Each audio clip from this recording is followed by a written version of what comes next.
Hi everyone, this is Veronica. आज हम बात करने वाले हैं प्लैनेट जो कभी एक ज़माने में प्लैनेट था, आज ड्वार्फ प्लैनेट है, प्लूटो के रीसेंट वॉल्केनिज्म। यहाँ पे कुछ वॉल्केनोज रीसेंट टाइम में देखी गई हैं, लेकिन यहाँ पे रीसेंट का मतलब है कुछ 100-200 मिलियन ईयर्स अगो। अब ये पजल है कि एक कोल्ड बॉडी, क्योंकि एक आइस बॉल माना जाता है प्लूटो को, वो किस तरह से इस तरह के इरप्शंस को पावर कर रहा है, इसके बारे में हम डिटेल में जानेंगे। आपकी कोई भी क्वेरी हो आप मुझसे कनेक्ट कर सकते हैं फेसबुक, इंस्टाग्राम या टेलीग्राम पे। पीडीएफ जो है वो आपको सिर्फ और सिर्फ मेरे टेलीग्राम चैनल पे ही मिलेगा। बाकी अगर आप स्टडी आईक्यू पे कोई भी कोर्स लेना चाहते हैं तो आप मेरा डिस्काउंट कोड यूज़ कर सकते हैं वीरो33। इस पर 33% ऑफ आपको मिलेगा हमारे सभी कोर्सेज पे। So for discount code you can use this code. Now coming back to Pluto.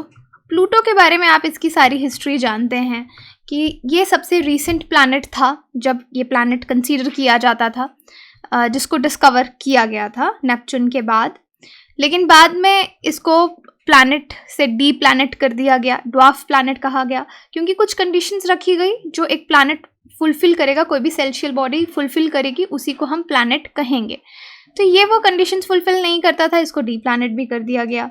Okay, लेकिन अब ये फिर से न्यूज़ में है और इसको काफ़ी इंपॉर्टेंस दी जा रही है कि क्या यहाँ पे लाइफ पॉसिबल हो सकती है। और ये लाइफ की बात कहाँ से आई, यहाँ पे कुछ वॉल्केनोज जो हैं वो देखे गए। अब यहाँ पे रीसेंट वर्ड यूज़ किया है वॉल्केनो के लिए कि रीसेंट वॉल्केनो।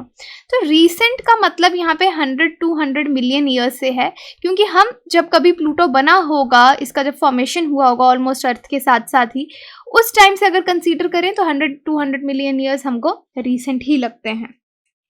और आज अब 16 ईयर्स हो चुके हैं जब इस प्लैनेट को अनफिट डिक्लेयर कर दिया गया है कि ये प्लैनेट नहीं है, ड्वार्फ प्लैनेट है।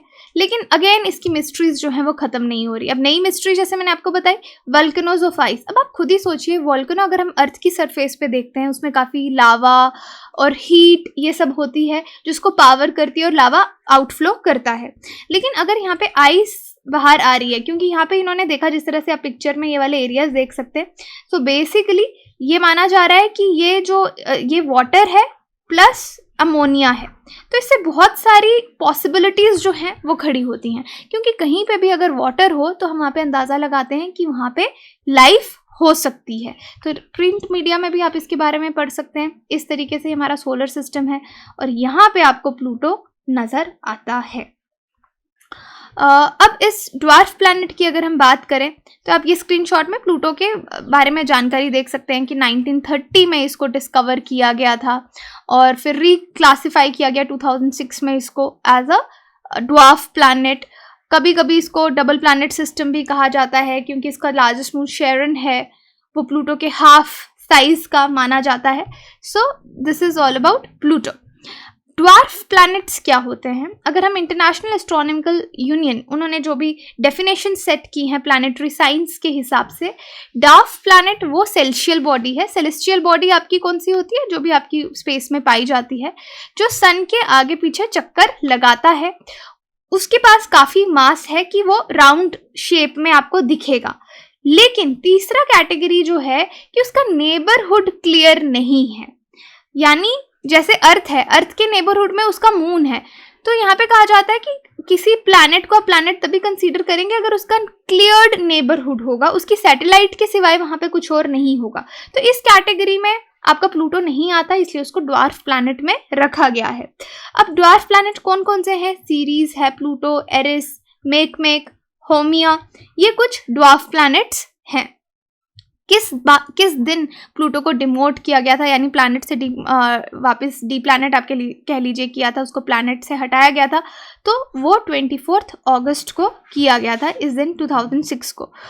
प्लूटो प्लैनेट क्यों नहीं? अगर नॉर्मल आपसे कोई पूछे तो 3 कैटेगरीज हैं कि किसी भी चीज़ को, किसी भी सेलेस्टियल बॉडी को प्लैनेट कंसीडर करने के लिए। एक कि वो सन के आगे पीछे ऑर्बिट करना चाहिए, दूसरा वो स्फीयर होना चाहिए अपनी शेप में, और तीसरा कैटेगरी है ये वाला क्लियर्ड नेबरहुड, जो कि प्लूटो का नहीं है। प्लूटो के आगे पीछे कुछ ऐसी चीज़ें घूम रही हैं जो उसकी सैटेलाइट्स भी नहीं है, so it does not have a clear neighbourhood in its orbit around the sun, that is why it is considered as dwarf planet. Now coming back to the topic, जो हमने वॉल्केनो की बात की, अब ये फोटोज नासा को मिले हैं 2015 में, और अभी आप बोलेंगे 2022 में हम इनके बारे में क्यों पढ़ रहे हैं? क्योंकि इतने टाइम में नासा जो भी साइंटिस्ट थे वो रिसर्च कर रहे थे कि इन फोटोग्राफ से क्या इन्फ्रेंस वो निकाल सकते हैं। अब नासा का एक प्रोब था, न्यू होराइजन प्रोब, वो प्लूटो के पास से गुजरा 14 जुलाई 2015। इमेजेस हमारे पास आई, डेटा हमारे पास आया, उस डेटा को हमने साइंटिस्ट ने देखा अच्छे से, और अब जाके उसके बारे में बताया कि उस डेटा में हमको क्या समझ में आया है। हमको वहाँ पे माउंटेनियस फीचर्स दिख रहे हैं, ऐसे माउंटेन जैसा फीचर दिख रहा है जिसको राइट मॉन्स करके कहा गया है, जो 4 से 5 किलोमीटर सराउंडिंग से ऊपर उठा हुआ है। फिर 150 किलोमीटर उसके बेस के पास सेंट्रल डिप्रेशन भी है, 40 to 50 किलोमीटर वाइड जो है, और उसके पास ऐसे और भी फीचर्स जो हैं वो देखे गए हैं। अब टीम क्लेम करती है कि राइट मॉन्स जो है, ये उनको फीचर जो नज़र आ रहा है कि सराउंडिंग से 4-5 किलोमीटर ऊपर उठा हुआ है, ये एक वल्केनो है। और यहाँ पे आप देख सकते हैं कि इम्पैक्ट, किसी क्रेटर का इम्पैक्ट नहीं है, और ये काफ़ी पुरानी फीचर उनको नज़र आ रहा है। तो यहाँ पे आप देख सकते हैं जहाँ पे मार्क किया है कि अराउंड ऐसे 10 फीचर्स उनको दिखे हैं जिनको साइंटिस्ट वल्केनोस मान रहे हैं। और भी प्लूटो के एरियाज़ हैं जहाँ पे इम्पैक्ट क्रेटर्स भी हैं, लेकिन कोई भी रीसेंट आइसी लावा फ्लो उनको कवर नहीं करता। तो हम क्रेटर और वल्केनो के बीच में डिफरेंस बता सकते हैं। जब वल्केनोस की बात हो रही है तो राइट मॉन्स काफ़ी बड़ा है, 20,000 क्यूबिक किलोमीटर्स तक। तो आप यहाँ पे देख सकते हैं कि साइंटिस्ट ने अंदाज़ा लगाया कि कितना ऊंचा ये होगा, और जितने भी उनको वल्केनोस वहाँ पे फीचर्स लग रहे हैं तो उनकी हाइट 1 से 7 किलोमीटर तक बताई जा रही है कि सराउंडिंग से ऊंचा वो उठा हुआ है। और वहाँ पे जितने हमॉक्स उनको नज़र आ रहे हैं वो वाटर आइस के बने हुए हैं रादर देन नाइट्रोजन और मिथेन आइस। तो देखो यहाँ पे वो कह रहे हैं कि वाटर, तो तभी वाटर से बात आती है कि क्या यहाँ पे लाइफ पॉसिबल हो सकती है। इस पे खैर अभी काफ़ी रिसर्च होगी, एक जस्ट प्रिलिमिनरी सवाल है, ये शुरू का सवाल है। इसको क्रायो वॉल्केनिज्म कहते हैं। क्रायो वॉल्केनिज्म क्या है?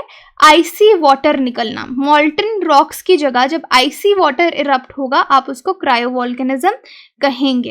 तो यहाँ पे अब इसको लेकर बहुत सारे अंदाजे लगाए जा रहे हैं कि क्या प्लूटो के सरफेस पे कभी महासागर हुआ करता था, ओशन टाइप कोई चीज़ थी, या हीट कभी ट्रैप करके रखी हुई थी, क्योंकि वॉल्केनो को बर्स्ट होने के लिए हीट तो चाहिए। तो अगर हम इसको आइसी प्लैनेट बोलते हैं तो हीट कहाँ से आई, क्या प्रोसीजर रहा होगा, क्या ये हीट उसके सरफेस के नीचे रही होगी उसके मेकिंग के टाइम पे ही। तो काफ़ी सारी चीज़ें यहाँ पे सॉल्व करने को अभी बाकी हैं, क्योंकि देखिए एक वल्केनो के लिए बहुत सारा टेम्परेचर आपको चाहिए, और प्लूटो का सरफेस टेम्परेचर है -200 डिग्री सेल्सियस, जो कि वल्केनो के हिसाब से बहुत कम है। लेकिन इस टेम्परेचर में भी फ्रोजन वाटर आप देखें यहाँ से इरप्ट हुआ है। अब ये मेल्टिंग जिस भी तरीके से हुई हो, जिसको हम क्रायो वल्केनिज्म कह रहे हैं, लेकिन प्लूटो के सरफेस पे कोई भी हीट का सोर्स नहीं है जो उसको पावर अप करे।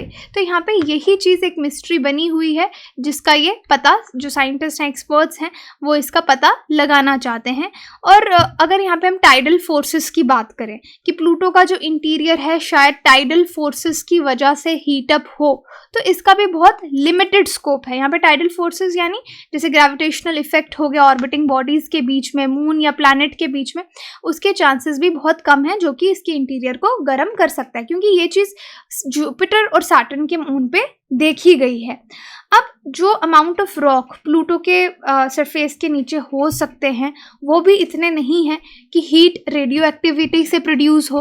तो यहाँ से हीट का सोर्स कहाँ से आया, अगर हीट इसके पीछे है तो वो भी एक मिस्ट्री बना हुआ है।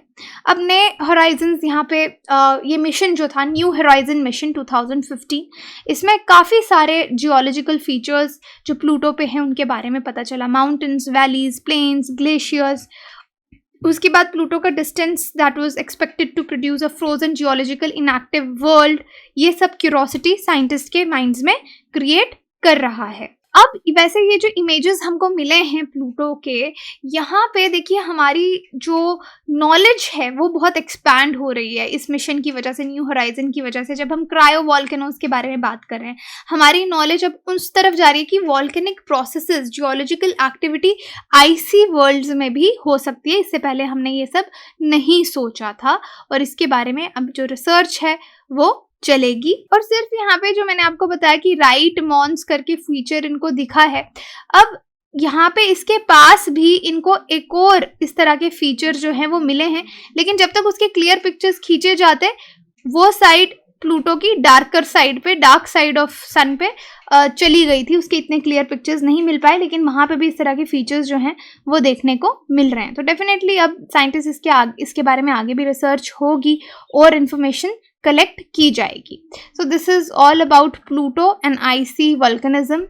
विच planets lie between Mars and Uranus? Jupiter and Saturn, Jupiter and Pluto, Jupiter and earth, Saturn and Neptune. आप मुझे कमेंट सेक्शन में बता सकते हैं या टेलीग्राम में पोल में पार्टिसिपेट करके जान सकते हैं। बाकी कोर्स की क्वेरीज के लिए you can visit a website और download the application. Courses EMI पे भी अवेलेबल है। Thank you so much.